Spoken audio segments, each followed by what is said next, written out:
Jangan lupa subscribe.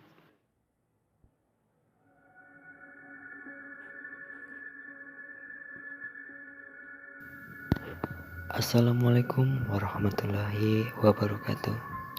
Selamat malam buat kalian yang melihat atau mendengarkan video di channel ini. Seperti biasa, saya di sini akan menceritakan hal seram dan misteri. Dan untuk cerita malam hari ini yaitu suara misterius di rumah.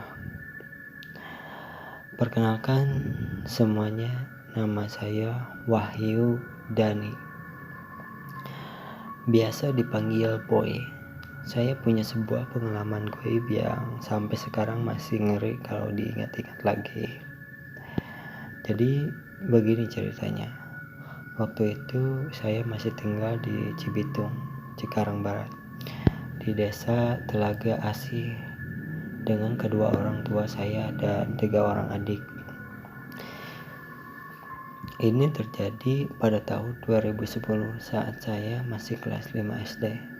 Nah, kata warga sekitar yang sudah lama di situ, rumah saya itu terkenal angker karena sebelum rumah itu dibangun pernah ada seseorang wanita yang dibunuh dan mayatnya dikubur persis di bawah rumahku.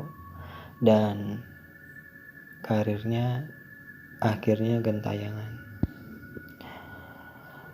Bagian paling angker di rumah ini adalah di kamar belakang, kamar saya dulu. Konon di bawah tanah ada siluman ular. Dan langsung bersebelahan dengan kamar mandi dan juga dapur. Rumah itu sampai sekarang masih ada dan sudah dihuni keluarga lain. Silahkan cek sendiri. Langsung aja ke the point saja. Waktu itu sudah jam 10 malam. Saya lupa itu malam apa. Saya sedang nonton TV sendirian di ruangan tamu. Di depan kamar belakang bagian paling utama rumahku. Adik saya yang tertua sudah tertidur di kamar belakang.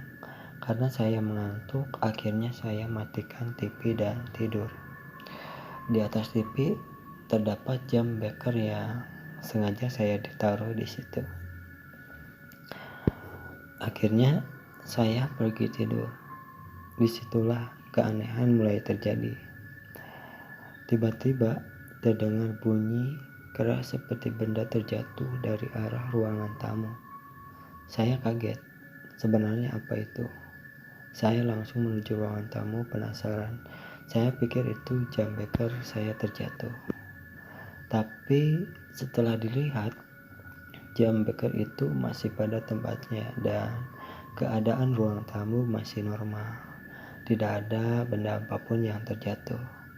Dan anehnya lagi, tidak ada seorang pun yang terbangun saat mendengar bunyi keras itu. Dalam keadaan masih bingung, akhirnya saya kembali ke kamar belakang untuk tidur. Belum beberapa lama, saya memejamkan mata. Tiba-tiba terdengar suara langkah kaki dari arah dapur seperti orang yang tidak memakai alas kaki. Nah, saya jadi merinding. Bulu kuduk saya berdiri karena yang tahu semua anggota keluarga saya sudah tertidur dan tidak ada seorang pun di dapur. Perlahan suara itu makin jelas dan terdengar berjalan menuju ruang tamu. Yang bikin saya tambah merinding, ternyata sosok itu tak berwujud. Sialnya lagi, saya tak punya indera keenam. Jadi saya tak bisa melihat sebenarnya sosok apa itu. Tapi saya yakin itu pasti sosok makhluk gaib yang menghuni rumah ini. Perlahan saya membaca doa-doa dan hati walaupun agak merinding, namun bukannya hilang. Suara langkah tersebut justru semakin jelas dan terdengar. Berjalan menuju ke arah kamar saya dan tak berwujud. Langkah itu terus terdengar dan akhirnya berhenti tepat di kamar saya. Nah loh, apa yang akan dilakukan sosok ini? Karena takut, akhirnya saya memutuskan langsung segera tidur. Paginya saya ceritakan hal itu pada adik saya dan dia terlihat sangat ketakutan. Sejak saat itu, saya sering sekali mendengar suara-suara aneh di rumah saya itu, terutama pada malam hari. Kadang terdengar seperti orang berjalan, menangis, tertawa cekikikan, dan masih banyak lagi. Untungnya, itu hanya suara saja. Mereka tidak pernah menampakkan wujudnya kepada saya. Itulah cerita untuk malam hari ini. Terima kasih yang udah menonton di channel ini. Tinggalkan like, comment, share, dan subscribe.